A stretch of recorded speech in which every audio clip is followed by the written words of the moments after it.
again, there are natural laws in which God allows to take place. And so God, again, God is not at this control board controlling the molecules in the water. He has authority over them, but he is not controlling those molecules. He has authority. Okay, so that means that if no God, there could still be the universe, all those laws and everything. Well, because there would never have been a beginning. If no God, there would have never been a beginning of the universe. No, that's but why I'm saying at this point, I don't see a logical contradiction in saying that if the sustainer of the universe ceased to exist, there would be no universe, right? I don't see a problem with that. The logical contradiction, again, is that God is outside of time, so therefore has no beginning and no end. I think we're going in circles here. All right, let's just deal with the point of time.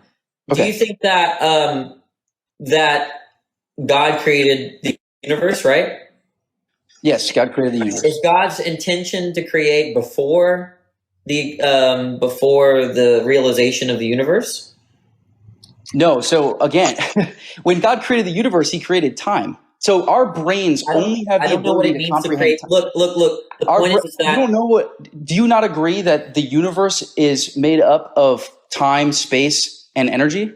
I think it's too simplistic. I wanted to distinguish between the universe and the natural world, and I'm fine with saying that matter and space require time. But the point is that I don't think it's logically coherent for something to create time, because the notion of creation already implies a before state, and there can't be anything before time. Of course, you can't comprehend that because our brains only have the ability to comprehend that. I gave you the contradiction. There can't be the notion of before if there is no time. Yes, there can. That's because we can't comprehend that which is infinite.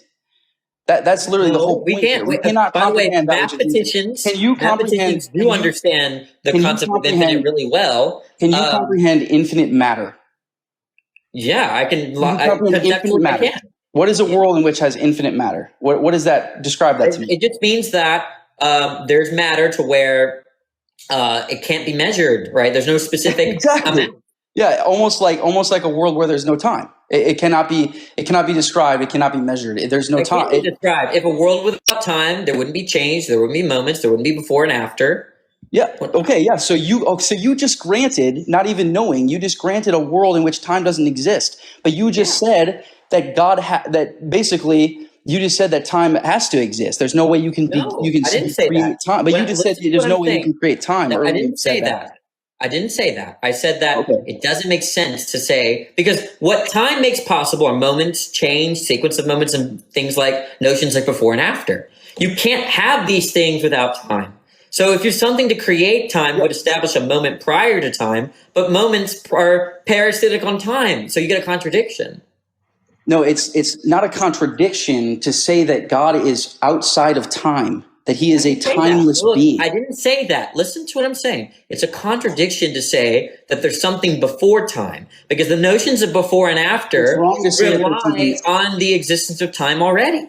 So I would say this is where we get, even our language is contingent upon time. So when we use words like before, it's our perception of that which came prior to the universe being created. If you want me to explain it that way every time. This is confused. Look, can there be moments without time? What do you mean by moments? An event. Can there be an event? Can there be an event without time? I would say yes. I would say yes, there can be an event without time. So something can happen without time. Yes. I have no idea what you mean by time. Well, I'm not really sure I know what you mean by time. Like I gave a definition, very clear. Time is the entity that makes these four things possible: moments, sequence of moments, changes, and before and after. That's my definition. Yes, you mean something different. I would say again, we're running. There's a limit here of language that is contingent upon our comprehension of a world where time exists, and that's all we can comprehend. If you don't mean what I mean by time, I want to know what you mean by time. I do mean what you mean by time. What I just said, is that then there's a logical contradiction, right? Because there's not, because again, this is a language. This is literally a language barrier where we only our language is literally built in a way around a world where time exists. And so when we I use don't the word understand your before, objection.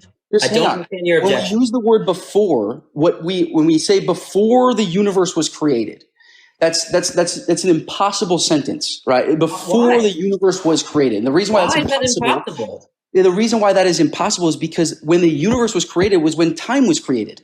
No, And not so, necessarily. okay, what's your objection to that? Well, all I take the universe is basically, I'm thinking of a particular set of matter, right? Like galaxies. Maybe we can talk about it being condensed, right? That doesn't mean there's no time before, the first few moments of the expansion of the universe, right? It just means that there's a beginning there, but of that expansion, but there could be moments before that expansion. So you believe that there was moments before the creation of the universe, Oh, the beginning of the universe. I don't see any problem with that. Now, if you're defining the universe as having time, right? Like time itself, right? So let me Then ask you, what's your evidence of that?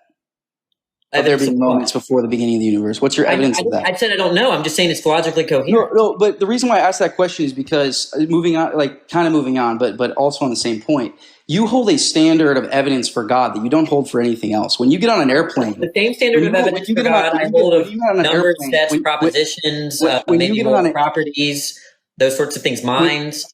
When you get on an airplane, you aren't sitting there thinking about all of the possible scenarios in which this airplane is going to crash. Did you hear what I said, or were you just talking? Did you hear what I said, or were you just talking over me? Well, I was not. I was finishing my point, and you started talking over me, actually. But go ahead and make your point. Your point was that I hold the same. I don't hold the same standard of evidence for anything else. I have a special standard of evidence for God. Yes. But then I said no, and I gave you a list of things that I hold the same standard of evidence for. Okay, like what?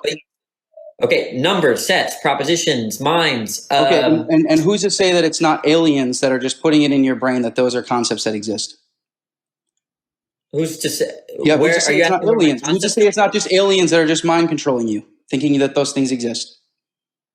Well, I mean, I'm sure it's possible. Yeah, this is what I mean.